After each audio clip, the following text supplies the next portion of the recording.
Hi friends, welcome back to my channel, or welcome if you're new. My name is Rachel and welcome to my March wrap up. In the month of March, I was able to read 9 books, and what is very exciting is I discovered a new all-time favorite in the month of March. Overall though, my reading month was just kind of okay. I did read some good books, but I will say I was disappointed by quite a few. So we're gonna get into all of that. So let's get started. These are the 9 books that I read in March. So number 1, the very first book that I finished in the month of March, and my highlight for sure for the month of March, was When the Moon Hatched by Sarah A. Parker. I feel like I read this like 2 years ago at this point. I've made sure to talk about this book multiple times in multiple videos this month because this book really did take me by surprise. I did not know what I was going to think when I read this book. I had heard some mixed things, but I can say truly this is one of my new all-time favorite books and just really sticks with me. I am still thinking about these characters. I am still thinking about this romance, and I'm just so excited about this book and the future of this series. So if you don't know what When the Moon Hatched is about, it follows 2 characters. Our first character is Rave. She is a deadly assassin and she is on a bloodlust-fueled hunt for someone who wronged her. While on this journey, she ends up running into Khan. Khan is a very notorious king. He has a very terrible reputation. He is on a quest of his own, searching for something. When their paths converge, that is kind of where our story begins, and that's really all that I want to say because there's just so much to uncover when reading this book. I absolutely loved the writing style. I thought it was so beautiful. There are so many amazing quotes in this book. I really did feel compelled to annotate because I was just really blown away by the writing, and immediately I connected to these characters and just really wanted to take my time, write little annotations, and tap this whole book. There are also dragons in this book, which is super fun. They are a bit different than your regular fantasy dragons. They are used in a very unique and I think kind of artistic way, which I really enjoyed. And I just think that this world and magic system is so immersive and so different from a lot of the fantasy romances that I read. And while there were definitely predictable moments in this book, there's just so much to this world and so much to discover that I feel like we have only peeled back the first layer. As I said, like, I cannot wait to see where the series goes because I really think we have such a beautiful love story here that is painful, that is tragic, but also feels kind of hopeful, and I cannot wait to see what happens with our characters. Rave and Khan are so fantastic. They leap off the page and their story is just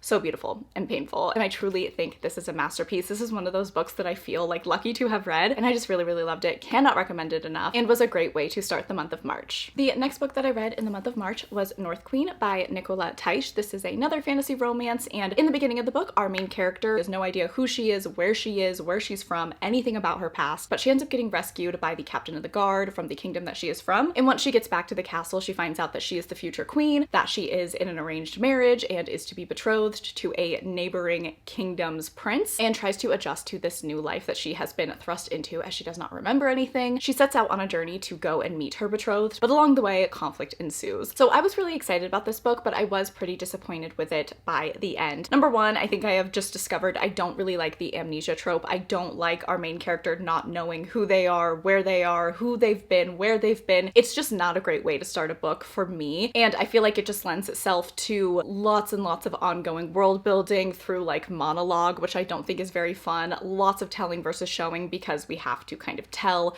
our main character about their life and what everything has been like, so I just didn't really find that to be very enjoyable. And then I also just felt that these characters fell super flat for me. Our main character, she didn't really do a lot for me. I didn't find her to be very interesting. We do have multiple love interests in this book, and one of them was a little bit more intriguing than the other, but overall they just felt so bland. Like, no one in this book was very exciting. I wasn't rooting for any of the romances particularly. They were all just fine, but not enough to get me excited to continue on with the series. So I did give this book 2 stars. I'm not going to continue on with the series. Pretty disappointed by this one. All right, and keeping the disappointing vibes rolling, the next book that I read in the month of March was A Fate Inked in Blood by Danielle L. Jensen. I was really excited for this. This is one of my most anticipated reads of the entire year, and I walk away from it feeling very disappointed, as I said. So this is a Norse mythology inspired fantasy romance. We have Vikings, and the beginning of this book is great. I was so excited, and I was getting just like really intense 4 or 5-star vibes. I was really curious to see where things were going to go because this book does just start off so action-packed and gives us a lot to be excited about. So our main character's name is Freya, and in the beginning of the book, it is discovered that Freya is a shield maiden and essentially has been blessed by the gods, so she becomes very valuable to a lot of the men around her. This leader of warriors decides that he wants to take her as his bride, so she's kind of forced into this arranged marriage with him, but she ends up falling for his son, and she is the same age as his son. He is like way older than her, so that's another reason why she's very unhappy about this marriage, but she fights an attraction to his son Bjorn as the two of them are just forced into multiple situations together. So all of that is really great and really exciting, but I just felt that after that initial setup, this this book just became so boring and really tough to get through, and I just was not intrigued at all. I do really like the mythology elements. I thought those were really well done, and I was really into this book in the beginning, but I found myself after like the first third of the book wanting this book to be over, which is not a good sign, obviously. I really struggled to get through this. I just didn't find anything to be gripping. I just didn't find the relationship to be exciting, and it's tough because I feel like it could have been. One of my critiques is I really wish that we could have leaned more into like the forbidden aspect of the fact that Freya was attracted to Bjorn. In her head, she knew it was wrong because she was married to his dad, but I feel like in real life, there weren't really many stakes and many consequences, and it all just felt very underdeveloped. So I did give this book 3 stars on Goodreads, but honestly, it's probably more like a 2.5-star read. I thought it was boring. I really wanted it to be over. The characters did not work for me, and the romance I think fell super flat. The next book that I read in the month of March was The Road of Bones by Demi Winters. Once again, we have a fantasy romance that is inspired by Norse mythology and Vikings. Once again,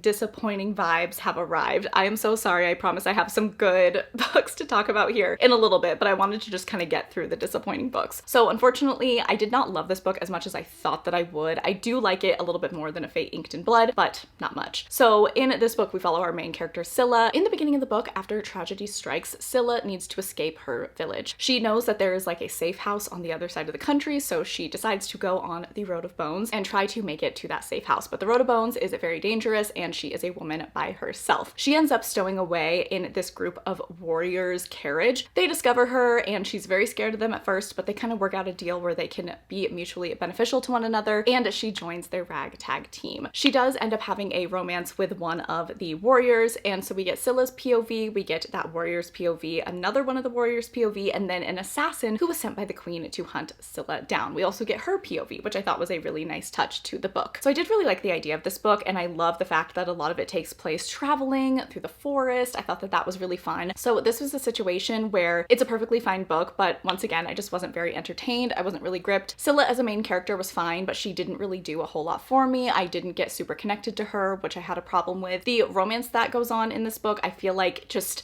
didn't do much for me, didn't make me feel anything. I just don't think that it was written in a way that appeals to me, and I just found it to be very surface level. Overall, once again, once kind of the initial action of the first part of the book was over, I just found this to be a little bit boring and repetitive. I feel like especially in the middle of the book, it was a bit tough to get through. It was slower, and we just had a lot of repetition. So I gave this book 3 stars. I did find this to be stronger than A Fate Inked in Blood, like I said. I like the writing style a little bit better too, but overall, yeah, this just didn't really work for me, and it's just like a fine 3-star read. All right, let's switch gears here to a much more positive reading experience that I had in the month of March. So I am working my way through the Legends of Thesmar series by Helen Shorer. So I read the second book, Vows and Ruins. I really enjoyed this book. I gave this book 4 stars. The first book is Blood and Steel, and I enjoyed that. It was all right, but it had some issues, and I feel like a lot of the issues that I had in book 1 were resolved in book 2. Not a like perfect 5-star book, but I enjoyed it so much more. Really fell more in love with the characters in this book, and I really liked the story in this one. So I can't talk too much about what happens in this book, but I think the strengths that are in this sequel are, number 1, we get a lot more world building, which I really appreciated, and we built up the lore so much more, which I feel like was missing a little bit from book 1. I also feel like the relationship development was done much better in this book. I feel like we got to know each of the characters better as individuals, and I also feel like them as a couple makes a lot more sense to me now, and we got to see them in lots of different situations, which I feel like first book, it just felt very surface level, but in this book, we really got to dig deeper into them, and I really fell in love with them as a couple. I think they are so fantastic. I love Wilder Hawthorne. He is amazing. I think he was much more well written in this book, and I really love the found family. I think that that is one of the biggest strengths of this series, and once again, was really heightened in this book. I love Cal and Kip. They are so much fun. They provide a lot of needed comic relief, and I think that this world and the war that is brewing is very interesting. If you like a lot of training sequences, if you like kind of warrior type of stories, you definitely will like this series, and I'm really excited to continue on with it because as the series has gone on, I have enjoyed it much more. All right, and then the next book that I read in the month of March was Lady of Shadows by Melissa K. Rorick. So I do not own this book. I read it on my Kindle, on Kindle Unlimited. This is the second book in the Lady of Darkness series, which is a fantasy romance series. It follows our main character, Scarlet Monroe. She is a deadly assassin, and in the beginning of the first book, she ends up meeting this very mysterious man. He takes a great interest in her, and as they are getting to know one another, a bunch of children go missing from the nearby orphanage. So they start investigating that and learning so much more about one another. It's hard to talk about the series because I don't want want to spoil anything, but the series really does blow up as things go on. There are so many layers to the plot, and especially after reading book 2, that has never been truer, because I think book 2 was such a step up from book 1 once again. In this series, we have fae, we have witches, we have vampires, we have shifters, we have amazing like little animal sidekicks. The biggest strengths of book 2, I think number 1, we have a huge cast of characters, which I love. I love a ton of characters. We got a lot more POVs, and I'm really just falling in love with all of them, and they feel all very important and significant in this group, and I'm really excited to see what are their stories going to be. Are there going to be little romances on the side apart from the main one that we are following? I also just think that the plot got a lot more interesting, especially towards the latter half of this book. Oh my god, I binged like the last 40% of this book, and I had so much fun.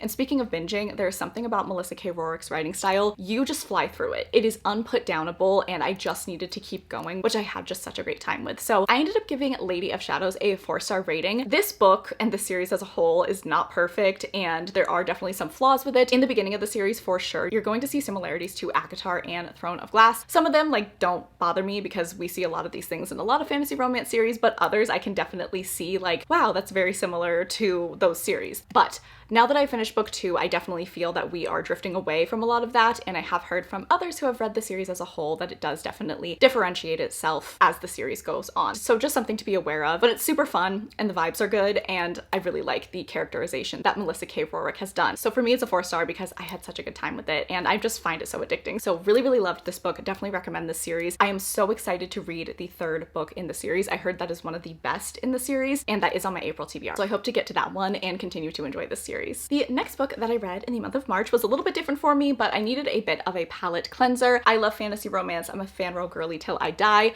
but when you are reading so many fantasy romances back to back to back, sometimes you need a little bit of a cleanse. So I decided to pick up a thriller, and the thriller I decided to pick up is Razorblade Tears by S.A. Cosby. So this is a thriller following 2 dads. Their sons were married, and in the beginning of the book, we find out that their sons were murdered. Both of these dads had complicated relationships with their sons and weren't super close to them at the time of their death. One of the biggest reasons being because their sons were gay, and each of the fathers did not accept that. They both were very homophobic and did not have good relationships with their sons because of that. But as the police investigation into their son's death start to slow down, the 2 fathers decide to team up and take it upon themselves to find out who killed their sons and try to get some justice. So as these 2 dads set out to try to find the perpetrator, they also end up having to confront a lot of their homophobia. One of the fathers is white, and he needs to confront a lot of the racism and internalized bias that he has exhibited his whole life and continues to exhibit. And so it gives this thriller, I think, just this extra layer of conversation surrounding those tough topics. Alongside, we have this very interesting and very tense search for the murderer. This story really made me feel a lot, and I was so nervous for both of these dads as they were going through their own investigation of what happened. It was a lot, and I actually ended up tearing up multiple times throughout this book, which is not something that I expect from a thriller, but I was really moved by the writing, and also at the end there are some sad things that happen, and I just really felt a lot, was entertained by the story, and also appreciated the conversation surrounding those tougher topics. So overall, this book was definitely a hit for me. I gave it a 4-star rating, and it was just a really nice way for me to step away from fantasy romance and just read something a little bit different, and I just really enjoyed. The next book that I read in the month of March is Done and Dusted by Lila Sage. So this is the first book in the Rebel Blue Ranch series, and I had so much fun with this. This was so good. This is obviously like a cowboy ranch small town romance, which I've discovered I just really, really like, you guys. I really love small town settings. I just think they're very fun, cute, cozy, wholesome, and that is definitely what this book gave me. So this is a brother's best friend romance, and our male main character is kind of a playboy, kind of has a reputation. Our female main character grew up always knowing him as this kind of like playboy best friend of her brother, but once she comes back to town after sustaining an injury when she was barrel racing, the 2 of them find themselves running into each other and start spending time together and fall in love. I thought that this book was so cute. I had a really great time with it. I read it at the perfect time, and it just made me super happy. So this is a 4-star romance for me. All right, and then the final book that I read in the month of March was a reread, and that is A Dawn of Onyx by Kate Golden. So the sequel of this book is coming out in just a few days. Actually, it's coming out on April 9th, and I did initially put this on my April TBR, but then I was like, wait, I can squeeze this in at the month of March so I don't overload myself too much in April. So I did do a reread of this first book in the Sacred Stones series, and I'm really glad that I reread this one because I needed the refresh. There were a lot of little details that I did not remember. And then number two, I just was reminded how much I enjoyed this book, and I think I enjoyed it even a little bit more upon this reread. So our main character's name is Arwen, and she ends up being captured by an enemy kingdom's military, I guess, and she ends up being a healer for this enemy kingdom who has this very ruthless, dark, morally gray king. So this is another 4-star book for me. I really did enjoy myself, and I think the highlight of this book is the romance. It's really well done. The banter is so cute. The tension is palpable. It's just such a fun time. I do think that the world building and the writing, it's not like the best thing I've ever read. And I will say kind of the